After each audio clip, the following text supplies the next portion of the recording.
Continue now with the study of the Samadhi Discourse on Bodhi. There is a handout, everybody should get a copy of it.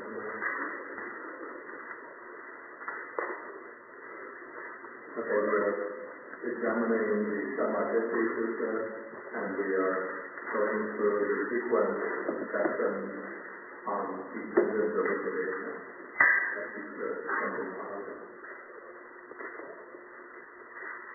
Okay, so far we have covered the section going from aging and death back to craving. And in the series of factors that make up dependent origination, craving is considered to be one of the two roots of the cycle of becoming, the cycle of birth and death. The two roots are craving and ignorance. And so with craving, we reach the first root. And so once we come to craving, then craving, when it hardens and tightens, it turns into clinging, upadana. And then because of clinging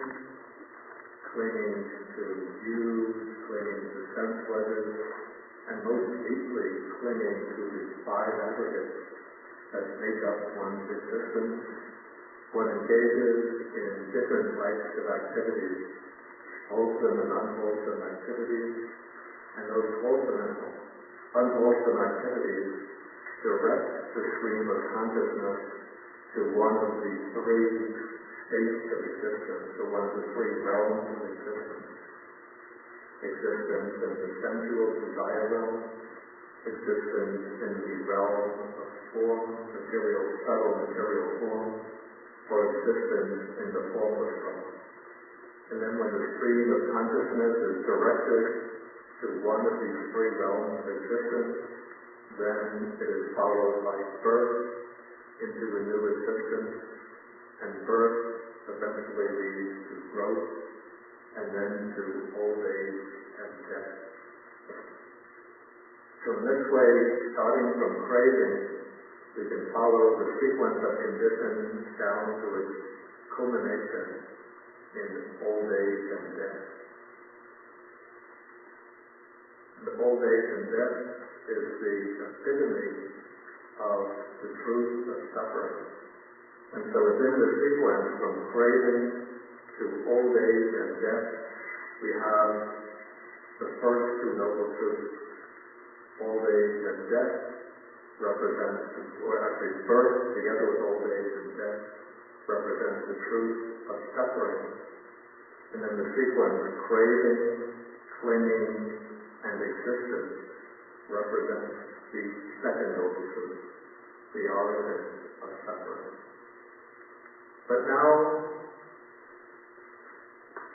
going back beyond craving, the Buddha is going to show the sequence of factors that lead up to craving, the factors that provide the basis on which craving springs up and thrives.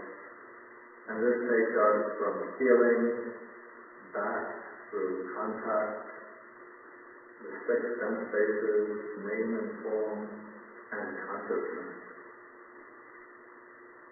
But now, instead of going directly from craving to feeling, I find it easier to begin the next three factors with the 6 sense bases. This is on page 331 of the book, starting with paragraph 48. Okay, there's a monk asked Sariputta to explain another way in which a noble disciple is one with right views.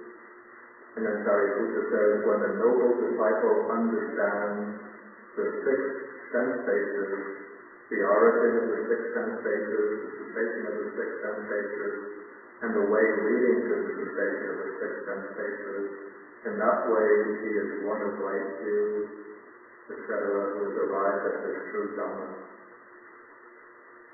Okay, so at this point I just want to take the 6 sense bases. So what are the 6 sense bases? I'm in paragraph 50 now. There are these 6 sense bases: the eye base, the ear base, the nose base, the tongue base, the body base, and the mind base. Okay, what is meant by a sense base?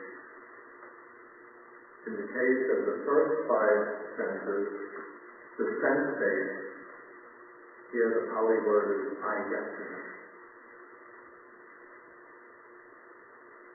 Okay, the word sal means 6, and ayatana is what is translated as base.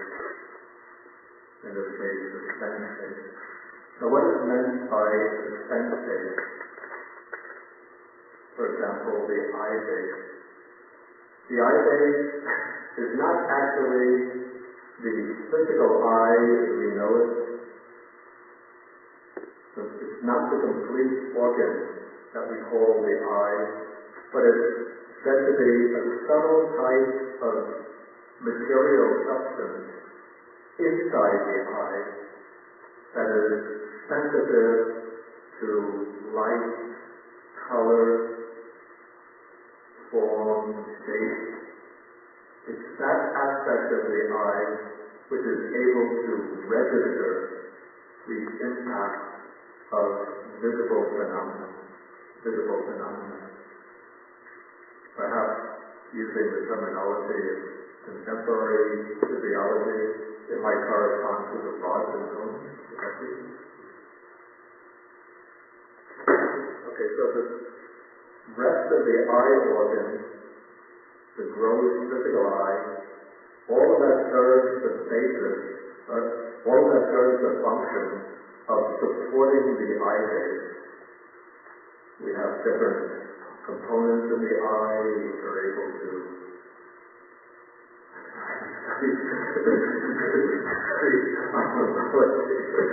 but there's a lens which it either expands or contracts, that's what it does, according to the amount of light coming in. The lens is more to focus on near and far. To focus on near and far. The cornea is what?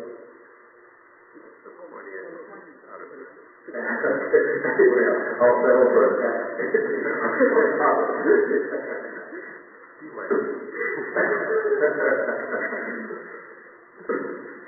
Okay, maybe that will control my mama if I look at it. But I gotta keep my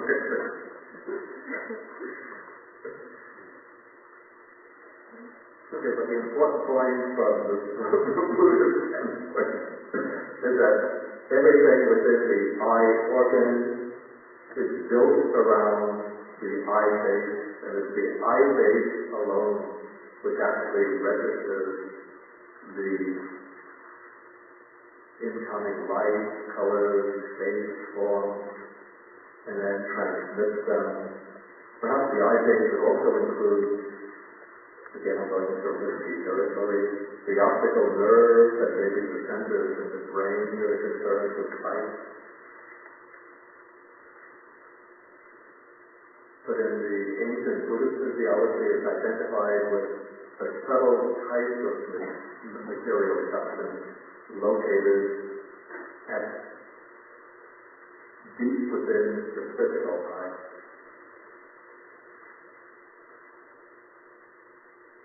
Okay, similarly, the ear base is not this particular piece of flesh that protrudes out this way, but it is a type of material substance inside the ear, which is sensitive to sound, to vibrations of the air, and it turns those vibrations of the air into sound.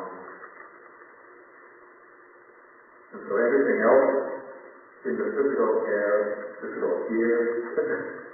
is intended, built around that subtle material substance, and is intended to assist the ear base in hearing sound. Again, the nose base is not this particular protuberance coming out this way, but it's a type of material substance located up inside the nostrils. Would be the olfactory,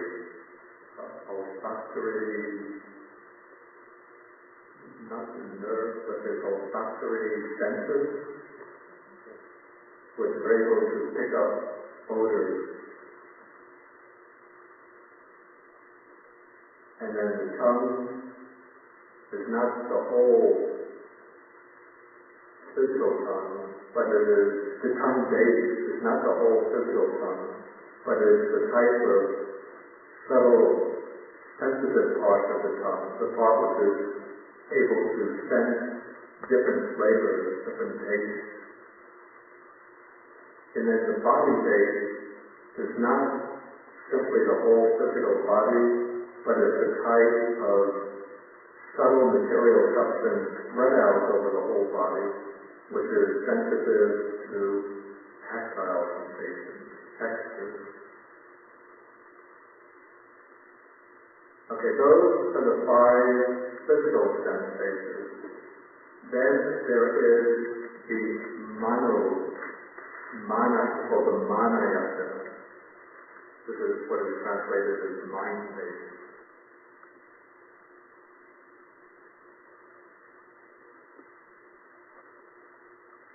Okay, you might think that the mind base would be the material substance that's responsible for mental activity, but actually the manayatana, the mind base, is not the material substance. It's not the brain, not physical nerves, but it is considered the special organ, you might say, the mental organ of purely mental activity. The Abhidhamma actually identifies the mind base with the totality of consciousness.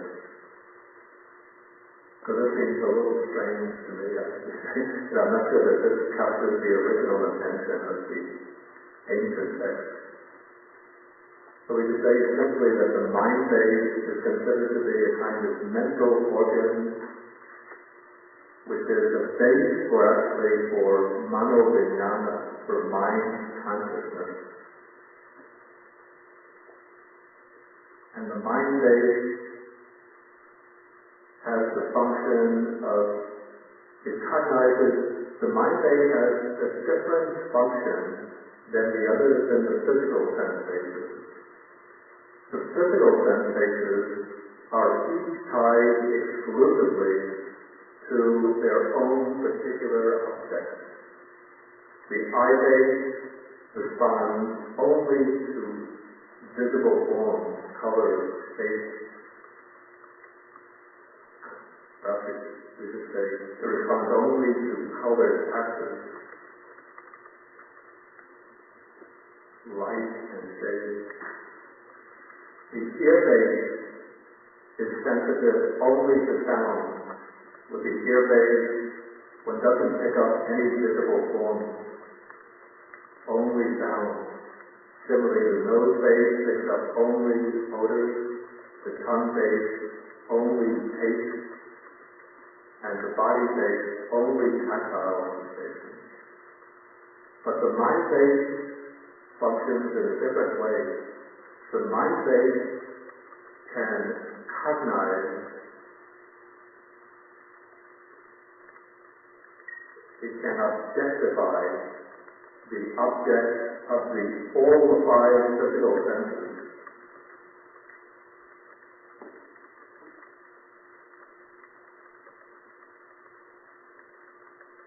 And so it's through, for example, through the mind base that I might compare two shades of blue. And I will recognize these are two shades of the same color. It's the eye base picks up the visible form. But the eye base doesn't distinguish them.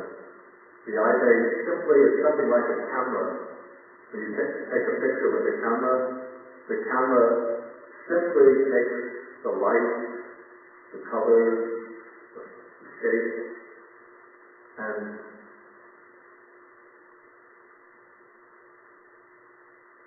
directs that light to, I don't know how cameras work now.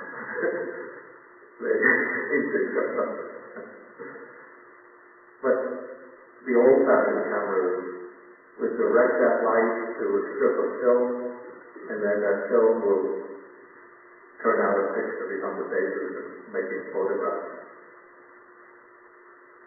And so in this case, the eye will take the two shades of blue, but it is not able to distinguish them, not able to recognize them as shades of the same color. It simply brings in the two shades of blue, but it is the manayatana which will identify this is blue, that is blue. Also it will be the manayatana which will distinguish shapes. The mind base distinguishes shapes. The eye base will bring in the color patch. But it will be the mind base that will distinguish that colored patch is a circle, that colored patch is a square, that colored patch is a rectangle. And probably the mind base too, which will distinguish dimensionality, especially the third dimension. That can tell whether a particular surface, a particular image is a flat surface or a three-dimensional object. Okay, the mind base also can distinguish sound. The ear base doesn't hear words. All it does is take in the sound. But for the ear base, all the sounds are meaningless. But it is the mind base operating on the sound brought in by the ear base that can interpret the sound as meaningful words.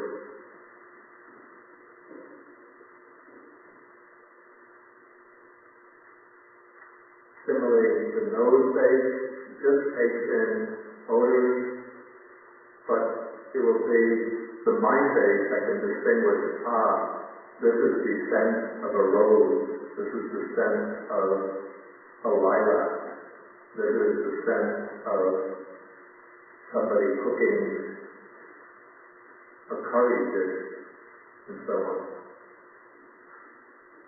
The taste, the tongue, doesn't distinguish taste, it just brings in the taste, but it is the mind base that distinguishes this is the taste of this food, this is an apple, this is a banana, this is lettuce.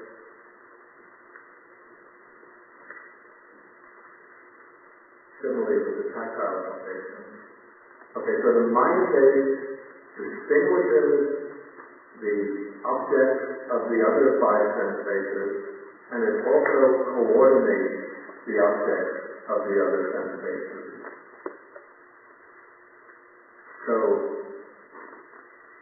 when I see a round red object, then touch it with my hand, take a bite out of it, and feel it break off into my mouth, and then get a particular taste out of it.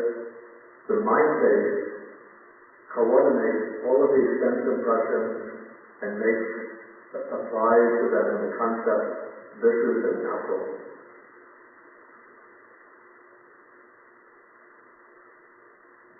Or if I press a button on a machine, then some sound comes out from the machine, and then I hear the sound, and distinguish this is a piece of music, say Mozart or Bach, coming out from this machine, and it's my mind base that is able to make the determination through this machine.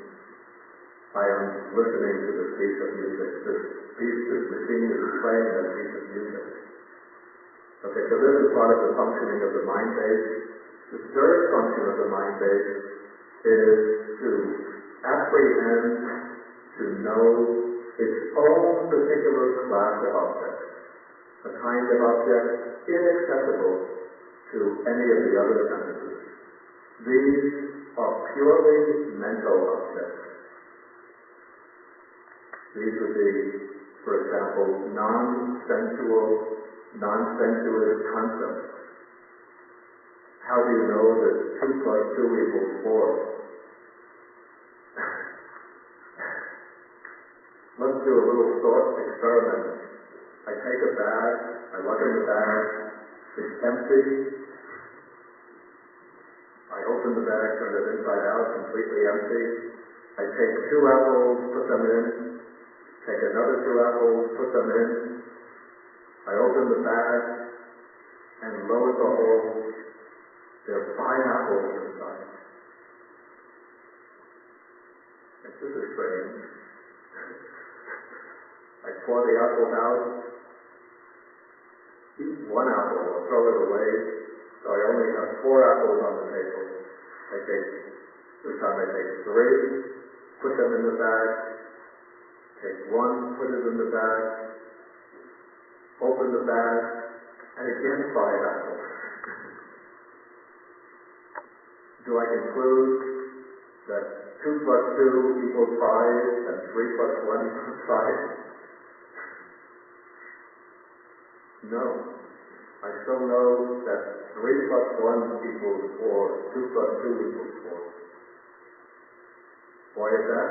Because this is not a datum of the senses. Even if every time I look, I see any 2 objects put together with any 2 objects, 5 objects appear. But I'll never think 2 plus 2 equals 5. Because mentally, I know that 2 plus 2 equals 4. This is a purely conceptual operation. Okay, so this is just one instance of the way the mind base works. But all of our whole structure of ideas, relations of ideas, judgments, ways of systematizing things, ways of interpreting the world, probably sciences, theoretical sciences, even technology, all of it is built up upon the working of the mind base. So the mind base is a very, very complex organ. Okay, so these are the 6 sense bases. Any questions? Maybe I'll ask whether there's any questions at this point. Did I understand you say that the mind base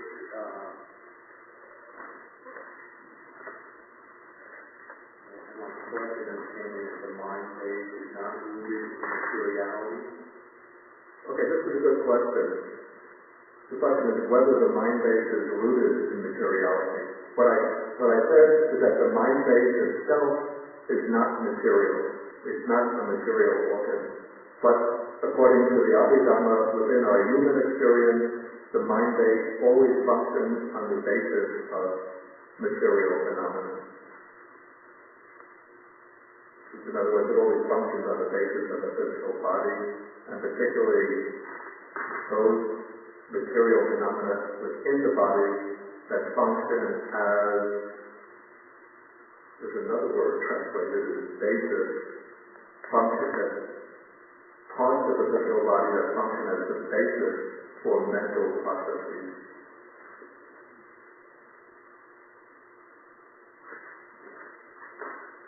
Okay. Yeah, I just had one clarifying question. I think you said there were three sort of jobs of the mind base. Right. To distinguish and coordinate the other sense bases. Yeah, that's two. Yeah, I missed the first one. Yeah, the first one is to distinguish and to sort of apply conceptual labels to the object of the other senses. The second function is to coordinate the sense objects of the five physical sense bases. Then the third is to cognize its own particular class of objects, abstract ideas, abstract concepts, judgments, relationships of ideas, and so on. And then I'm just curious, why the distinction? Is it purely Buddhist knowledge of biology? Why the distinction between the ear and all its components and ear base, for example?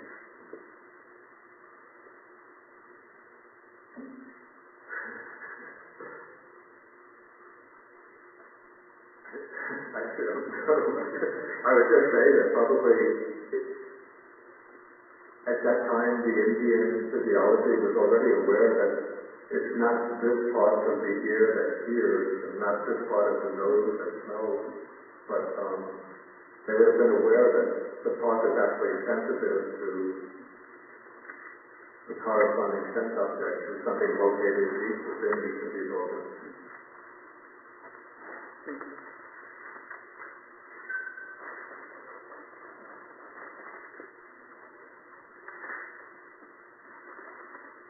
Okay. One question written, so the mind base takes in an object stored in the brain, the memories, and tries to make sense. First, Buddhist texts never speak about the brain as being involved in the process of cognition.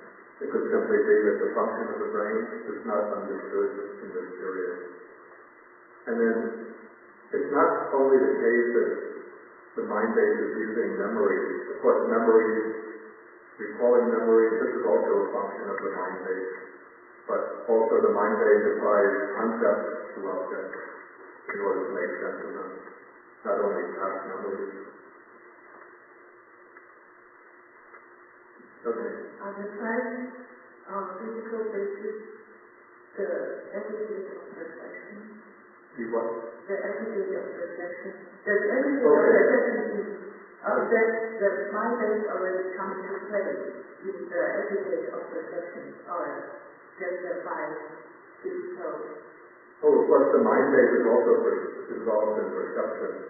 But the physical sense bases don't belong to the aggregate of perception, they belong to the aggregate of material form. But perception always functions on the basis of one of the six sense bases. Even it could function on the basis of two sense bases, the mind base and another sense base. But perception is a mental function, whereas the five physical senses are material, physical. Okay, I want to move on now. Okay, now we've gone through the six sense bases. Now we're going forward now, which means we're going back actually. So now we go from the six sense bases to contact. And this takes us to paragraph 46. What is contact? What is the origin of contact? And so on. Okay, so what is contact? There are these six classes of contact. Eye contact, ear contact, nose contact, tongue contact, body contact, and mind contact.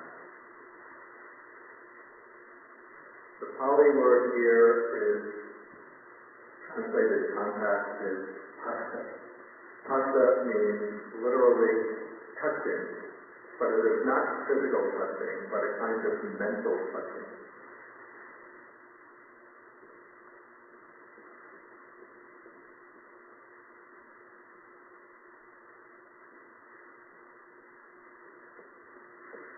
Okay, a number of sutras define contact as the coming together of a particular internal sense state, the sense faculty, with the object and with consciousness. So the meaning of these three things, sense faculty, object, and consciousness, this is phassa. This is contact. But the way I understand contact more specifically, I say that it is the meeting of the particular type of consciousness with the object through the sense faculty. The sense faculty functions as a door, an opening through which consciousness can go out and meet the object, or it can be a door through which the object comes in and meets consciousness. When I speak about going out and coming in, I'm speaking metaphorically, don't take it too literally. But you could say that consciousness arises based on the particular sense state, and on the basis of that sense state, that sense faculty is able to know the object, to experience the object. And thus we have 6 types of contact which are connected to the 6 sense bases through which they arise. When contact occurs through the eye base, it's called eye contact. When it occurs through the ear base, it's called ear contact, and so on. But when it's purely internal cognition, like in reflection, in memory, in abstract thinking, in forming judgments, opinions, in elaborating on conceptual knowledge, then it is mind contact. The mind is contacting its own objects, ideas, concepts, images, memories, through mind consciousness is contacting its objects, concepts, ideas, images, judgments, memories, through the organ of cognition, the mind base.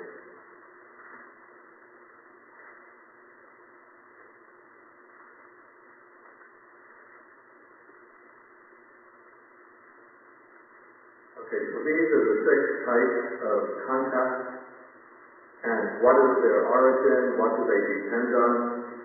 With the arising of the 6 sense bases, there is the arising of contact. Okay, so now we move from contact forward, or actually backwards, to feeling. And so we go up to paragraph 42. What is feeling? What is the origin of feeling, and so on? There are these 6 classes of feeling.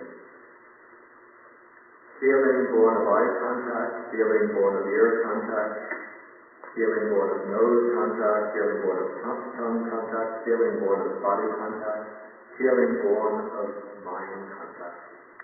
Okay, so when contact takes place whenever contact takes place, immediately there occurs a particular type of feeling. That is, contact is the condition. So we have what is the arising of feeling, what is its origin. With the arising of contact, there is the arising of feeling. This means whenever contact takes place, immediately, without even a split-second interval, a feeling arises. And that feeling is conditioned by the nature of the contact. If contact takes place through the eye, then there's a feeling that arises based upon that eye contact. So, if I see something pleasant, I go walking by the seven-jewel lake with the trees blossoming over the lake, maybe some ducks swimming on the lake, very pleasant scene. That's a pleasant contact, and it gives rise to a pleasant feeling. If I go walking down a dirty street with people fighting and yelling, then I get unpleasant impressions through the eye, and there's a disagreeable contact, gives rise to an unpleasant feeling. And so do the other senses. Okay, so the feelings arise through the senses. They could be pleasant feelings, painful feelings, neutral feelings. And they're all based upon contact. And then this feeling feeds into craving. When there's a pleasant feeling, that is usually the base for craving. That's what craving thrives upon, is pleasant feeling. But when one undergoes a painful feeling, then there comes the craving to sort of blot out or eliminate that painful feeling by indulging in some kind of pleasure. And when there's a neutral feeling, if it's a peaceful, quiet neutral feeling, then there can be a subtle attachment to that pleasant feeling and a craving for it to continue. Or if it's a dull, boring type of neutral feeling, then there comes a craving to drown out that dull, boring, neutral feeling with something exciting and enjoyable, delightful.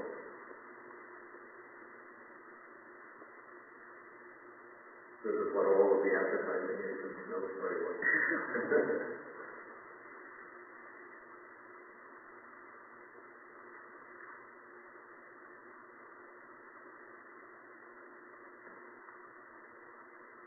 Okay, so any questions now on contact, feeling? Is that written? Please.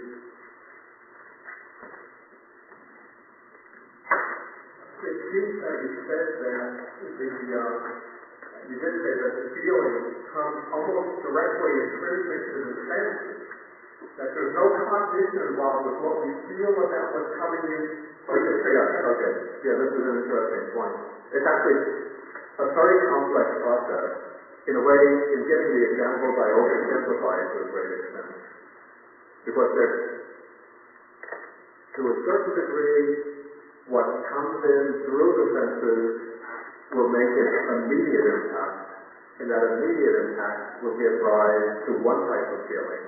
But then there will supervene upon that the cognition of what's been experienced through the senses, and then that will give rise to another type of feeling, or it can give rise to a different type of feeling.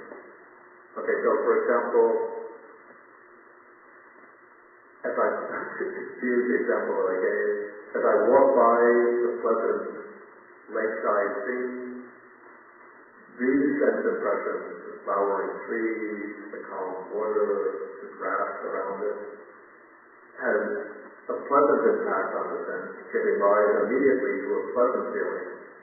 But then I might cognize All of this is impermanent, not lasting, don't become attached to it, and then that will be followed by a neutral feeling, a kind of withdrawal from that sense experience. So once again, there's an intrinsic feeling associated with certain kinds of sight, sound, smell. Yeah. Of course, maybe somebody whose mind is very highly developed will be able to overcome that intrinsic or immediate feeling.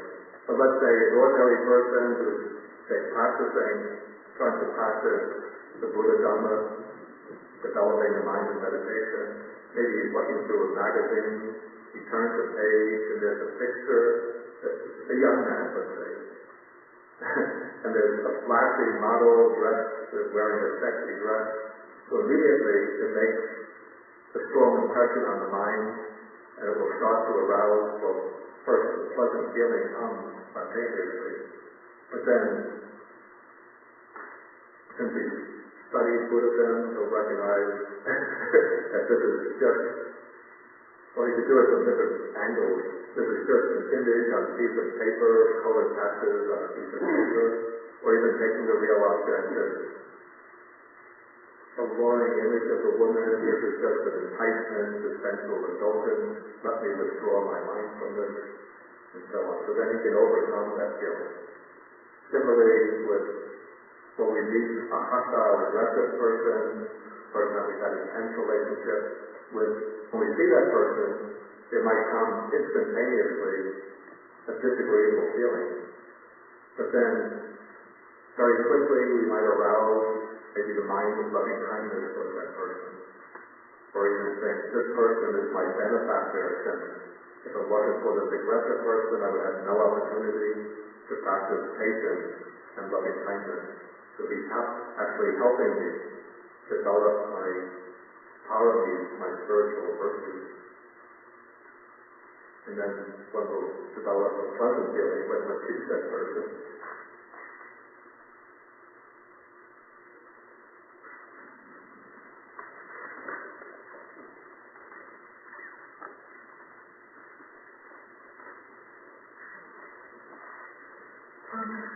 I was talking about the pleasant and pleasant feeling. Those terms actually are quite subjective. It may be varied, among people. Some people may find this thing, pleasant. Oh, that is very true. Then what factor determines, why we feel pleasant and why we feel painful towards certain, contact? I think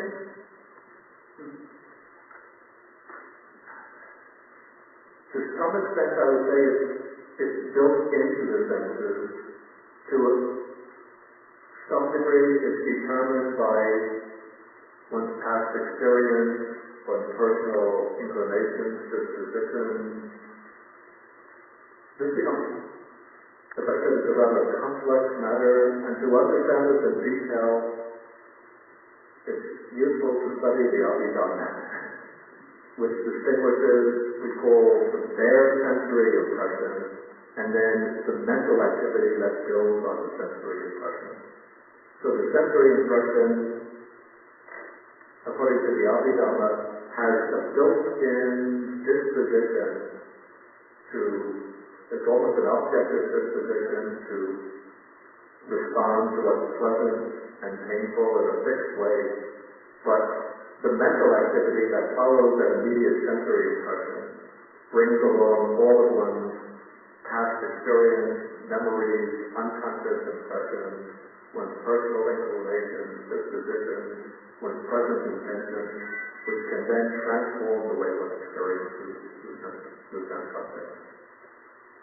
We talk about past experience. Do you also include those experiences in our past life? Because when babies come in contact with different things, they actually have their own feelings on that. Yeah, I think definitely past experiences from past lives will affect the way one experiences objects. Okay, one question from the back. when consciousness moves an object to a sense organ, is the very first thing that happens a sensation, which then the sensation is cognized from the mental basis and judgment is made, and then the feeling is created around that cognition and judgment. But when the first contact is almost a neutral or pure sensation, and then the mind from that creates the feeling based on. Even at the first, with the first impact of the object, there's already a feeling that arises as soon as the contact takes place. So that is call it maybe the ground level feeling. But then based upon that ground level feeling, the mind starts to process the incoming flow, the incoming impression. Then as the mind processes the incoming impression, then it evaluates the impression, or first even before the evaluation takes place, it merges the impressions into a clear cognition. That will bring its own feeling. Then based upon that clear cognition, it will evaluate the object. That will bring still another feeling. And so this way there's a very complex process taking place, each one accompanied by different feelings.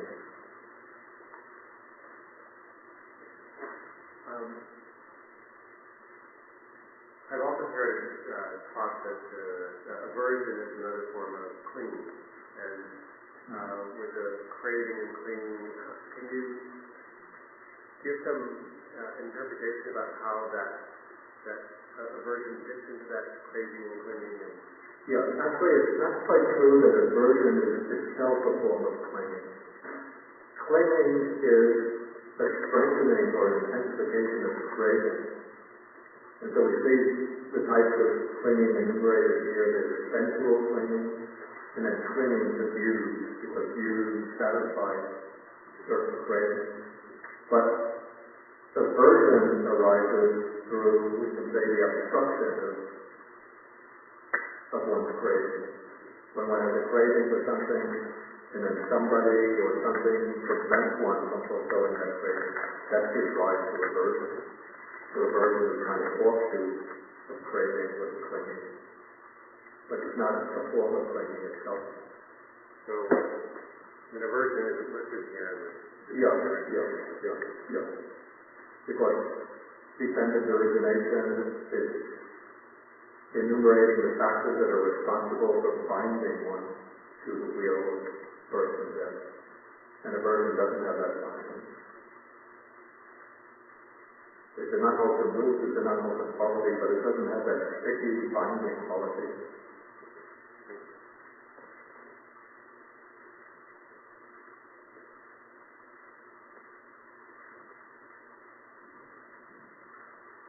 Okay, then there's one written question. Do patients with Alzheimer's disease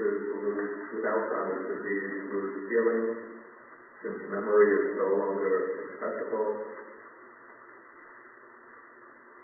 From the standpoint of Buddhist psychology, one has to say that feeling is present whenever there's experience. In fact, even in deep sleep, when one is completely unconscious, there's some feeling occurring, even though one doesn't clearly recognize that feeling. So as long as there is conscious experience, even in the deep unconsciousness of sleep, there is some accompanying feeling. I think we're going to have to move on. I'm sorry, but this is not a question and answer session. I just want to explore all the different ramifications of it.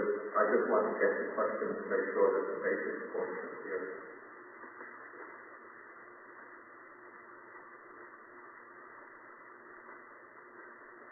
Okay, so now we go back to the 6 sense bases.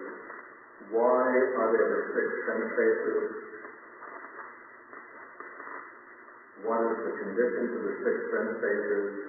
With the arising of name and form, there is the arising of the 6 sense bases. This is nama-rupa.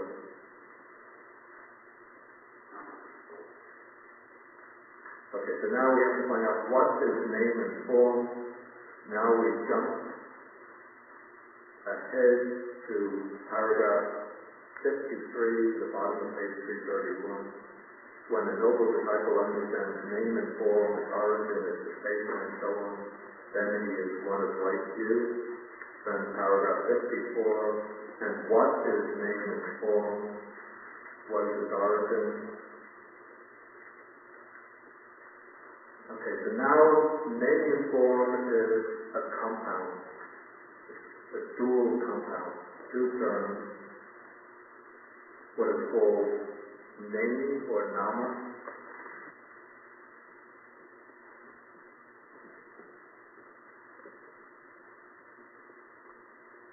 Okay, so name or nama and rupa, which is form. Okay, now the tricky part of this is nama, which I translated very literally as name, but it doesn't actually mean a name like a person's name, like riches or nirvana, but according to the sutta, okay, let us just look at the definition. What is name or nama? Feeling, perception, volition, contact, and attention. These are called name or nama. And then what is form? The four great elements and the form derived from the four great elements. These are called form. Okay, so what is meant by nama is not actually a name, but I would call it a group of mental factors, the group of mental factors that play the primary role in the cognition of any object. In all experience, in every act of cognition, there is a set of mental factors which are constant, ever-present factors essential to the cognition, to the act of cognition. Those constant factors are what make up nama. And I think they are called names because it is these factors that are responsible for the naming, the designation, or conceptualization of experience.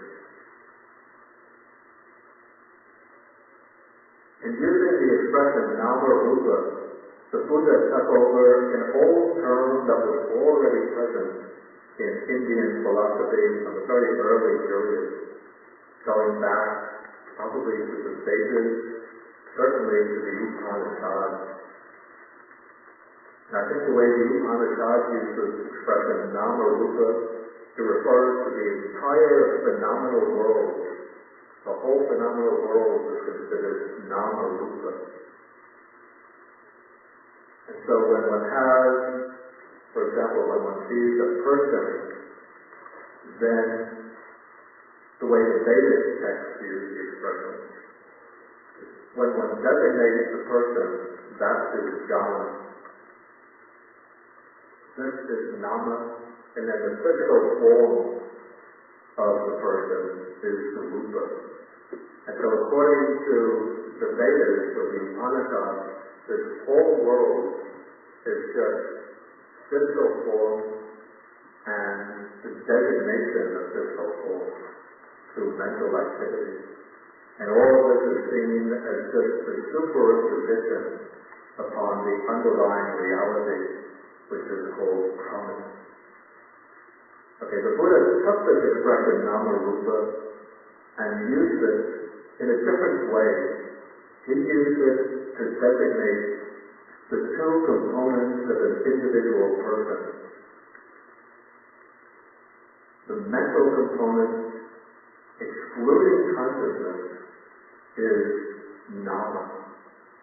Everything that consciousness uses in order to cognize an object, to conceptualize it, to designate it. All of these factors that assist consciousness are nama.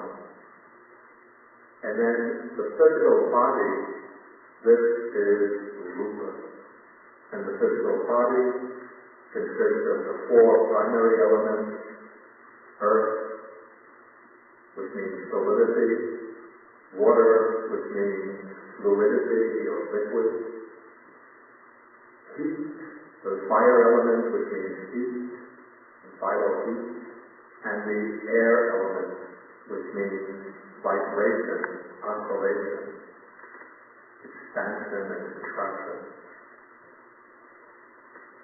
And then the form derived from the four elements, which is the form of the physical sense faculties,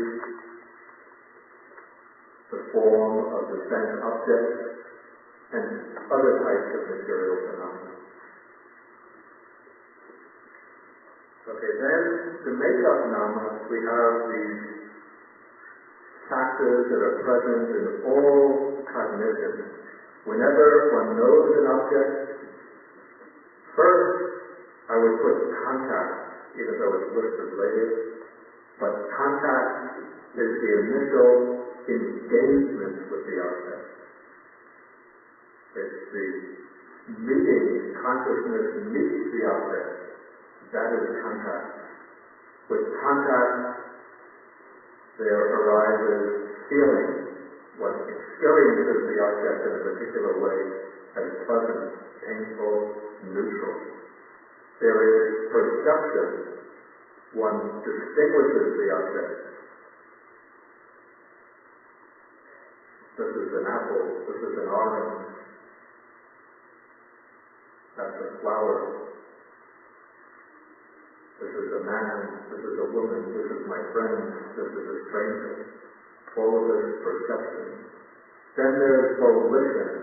That is, one forms to the object some intention. The mind is moved in a particular way to respond to the object. And then there is attention. One directs the mind towards some particular aspect of the object. And then, out of the vague background of impinging sensory phenomena, something will attract one's attention. And so one then diverts the mind to that particular object that's attracting one's attention. When one turns the mind to it, one makes a fresh contact, a new contact, followed by a new feeling, new perception, new volition, until something else attracts one's attention. Then there's another contact, followed by a feeling, perception, volition. And so this is the whirlwind, the whirlpool of mental activity, which makes up nama.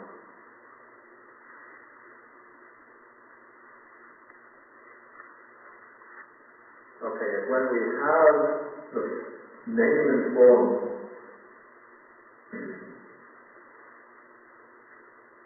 this begins at the moment of conception, when conception takes place in the womb, and then from this developing name and form in the womb, let's put it this way, at the very moment of conception, the very moment of conception, there is present two of the sense bases. At the very moment of conception, there is present the body base, that one cell fertilized egg itself has the body base. It's able to experience its environment through some kind of sensation around the membrane of that cell. So that is the body base. And there's some kind of mind base that is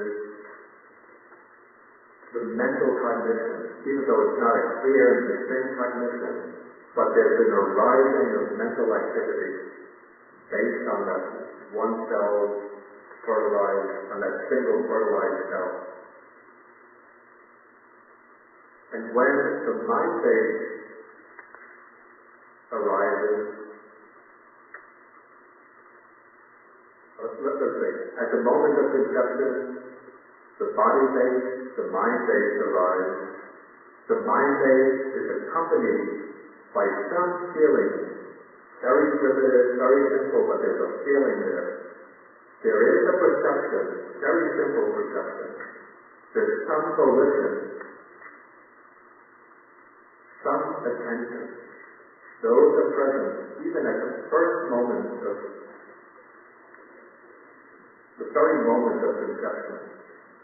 You might ask, how can there be feeling, how perception, how volition if there's no brain? But take an organism like an amoeba or a paramecium, one-celled organism, but we could see it moving around with the water. I remember when I was a little boy, I used to have the microscope and used to look at these little one-celled organisms that we used to get out of the drop of water from the flower pot. And you see them moving about. If you take a little pin and you touch the organism, it will it'll show that it actually experiences some irritation and annoyance. So maybe I'm projecting. But who's that guy pricking into that pin? It's not taking it that way, but if you take a little pin and touch it, it'll bring it near, it will sense danger and move away in the opposite direction. How could it do that if it didn't have some perception, some kind of feeling, some kind of volition? All of that is present. Okay, then as the one-celled organism starts to develop, to mature, it brings out first in the form of like little buds. Eyes start to form, ears start to form, nose starts to form, the tongue starts to form. These are the other sense bases coming into being, evolving, developing, till they reach maturity and can function actively. So this is how from name and form there arises the sixth sense basis.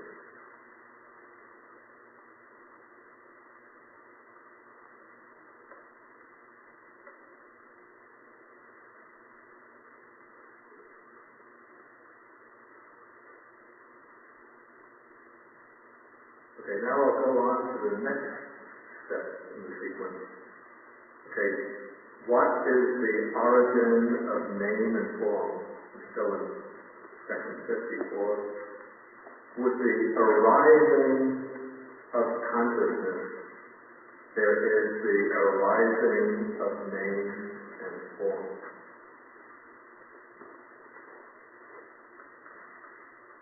Okay, so then we go to the next section,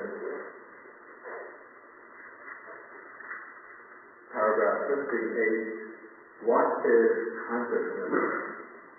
What is the origin of consciousness?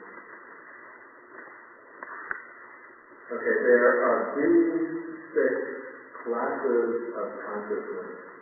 Eye consciousness, ear consciousness, nose consciousness, tongue consciousness, body consciousness, and mind consciousness. Okay, so this is a standard way of analyzing the factor of consciousness, dividing it into six types of consciousness. But I have to say, not intended as a criticism, this formulated way of treating how consciousness is a condition for name and form in this particular sutta and elsewhere, in other suttas on dependent origination, doesn't make it very clear exactly how consciousness is the condition for name and form. But I found this is treated better in a passage that comes in the Mahamidana Sutta. This is Sutta number 15 in the Gita Nikaya. And this is on the handout that I gave you.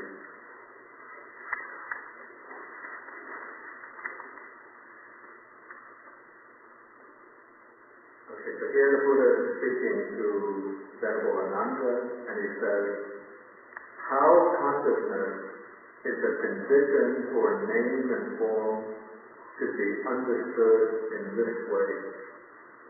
If consciousness does not descend into the mother's womb, name and form would not take shape in the womb.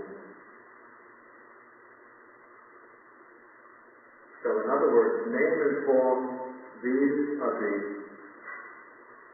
bodily and mental sides of the living organism. And in order for name and form to take shape in the womb, in other words, for a living being equipped with a body and a mind to arise in the mother's womb, consciousness, vijnana, has to, here's a word, the text uses a metaphorical word, it has to descend into the mother's womb. Or phrased another way, we have to say that consciousness has to arise in the mother's womb. Or we could say that the consciousness has to link up with, to connect with the fertilized ovum. If the ovum is present in the womb, but no consciousness is present, which is karmically connected with the situation of the parent, the environmental situation, then conception will not take place. But it is when some stream of consciousness is present, the consciousness which comes from a being who has passed away earlier, and that consciousness has all of the appropriate karmic connections with the parent, the family, the environment, the life situation, then that consciousness will connect to the fertilized ovum, and then conception takes place, and the life process begins.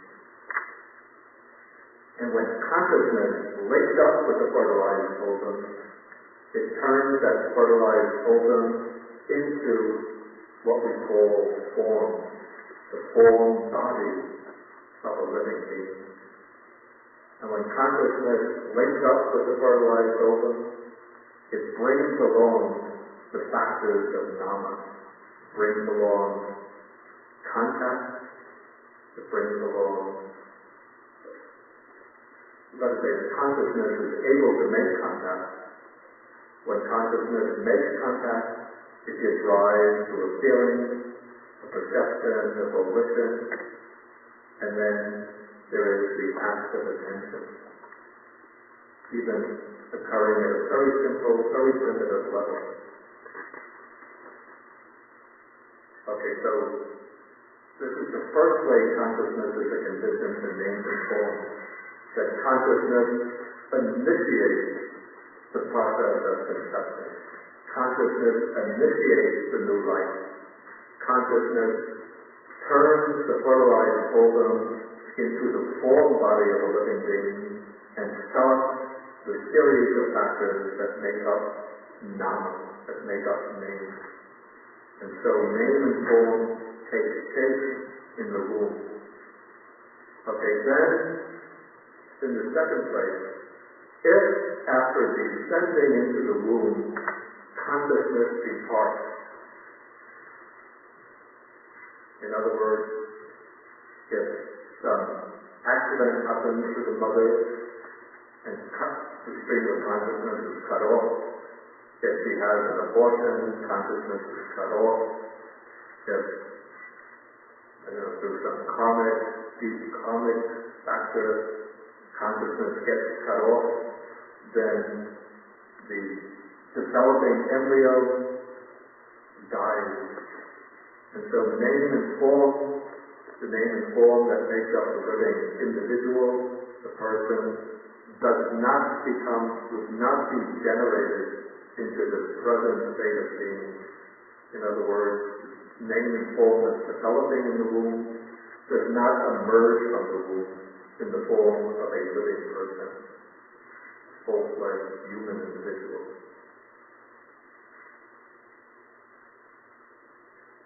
Okay, and then supposing that the pregnancy comes through to completion, and then the living being emerges, the baby grows up, becoming a young boy or girl.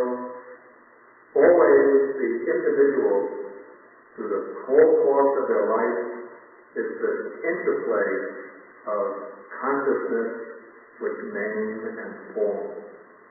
But if in the course of life, consciousness is cut off, either through some forceful intervention, cuts off consciousness, or else through the exhaustion of the karma, some illness, then name and form, the compound of bodily and mental factors, would not grow up, develop, and reach maturity. Okay, so in this way, consciousness is the condition for name and form.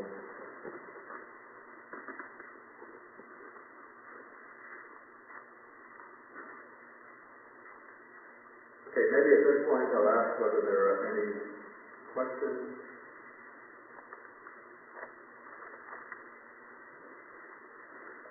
Okay, Sandy?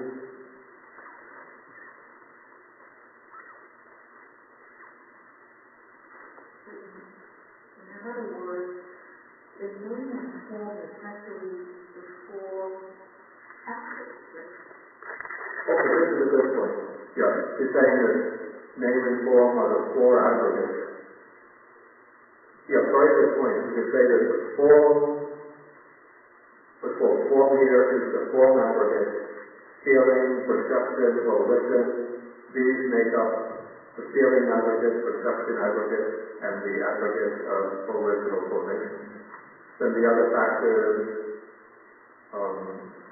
contact is actually the condition for feeling, perception, volitional formation. And attention, usually the Abhidharma text puts attention and contact into the fourth aggregate, because there's no place else to put them, so they put it into the fourth aggregate. Yeah, so we can say that these are the four aggregates which go along with the aggregate of consciousness. That's very good point. Some cases where they interpret the name and form as almost have the consciousness in it. Is that? Okay, this is also a good point.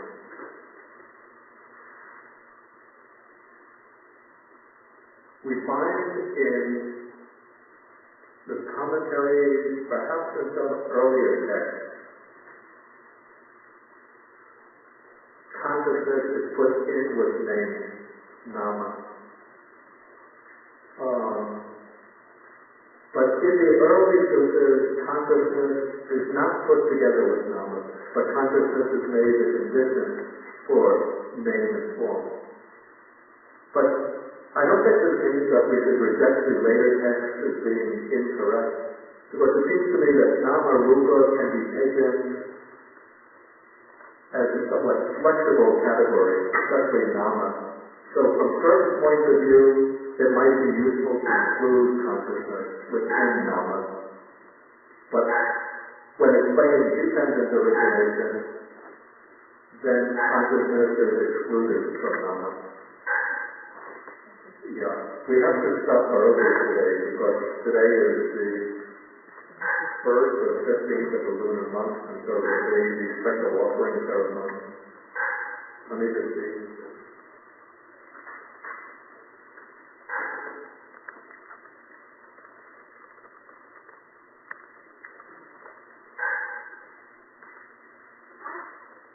anyway, these long questions that deal with very theoretical matters, I can't answer right now. If there's any question that just if something is unclear, that's one clarification. That was one clarification. Then I'll take the question.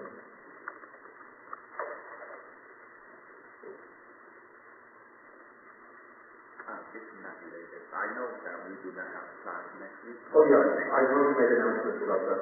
Sorry.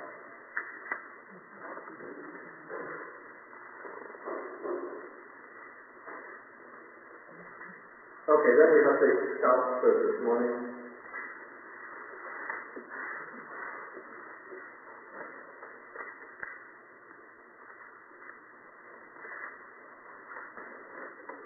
Yeah, I'm going to make these announcements. Some announcements I'll make first about the upcoming classes. Today is the 9th. The 16th, we won't have a class. The 23rd, I originally had a class scheduled, but there's going to be a meditation retreat going on then, so I have to cancel that class. And so the next class will be May 30th. Then June 6th, I have to cancel a class, but I have to attend some other function. But we will then have the class June 13th, June 20th.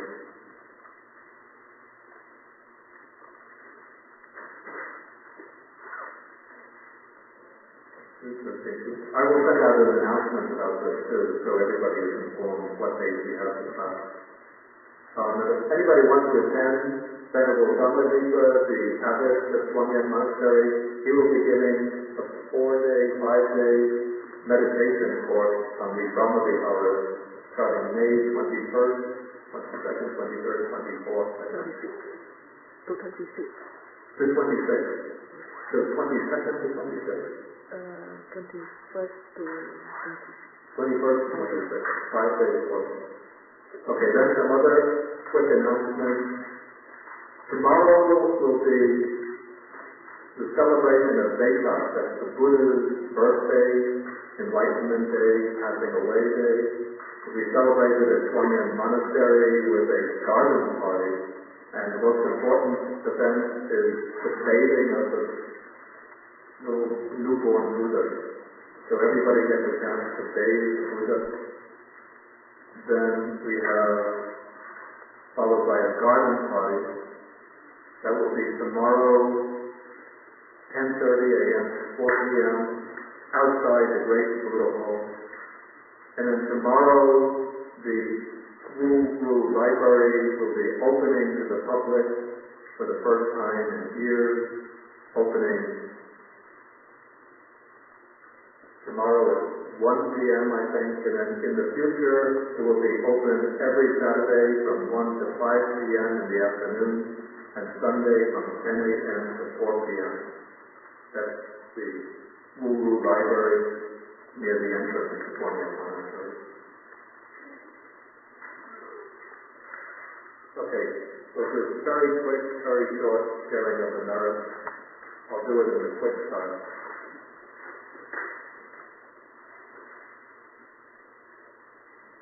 And for the next class, please bring the handouts that I gave out today.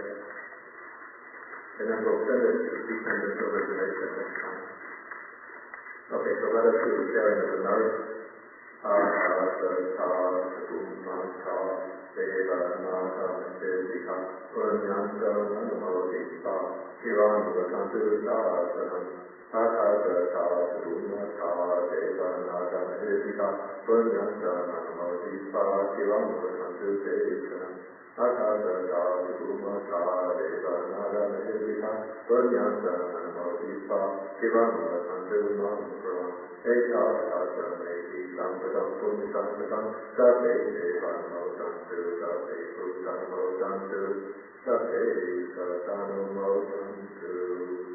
Sattva Sampati Siddhya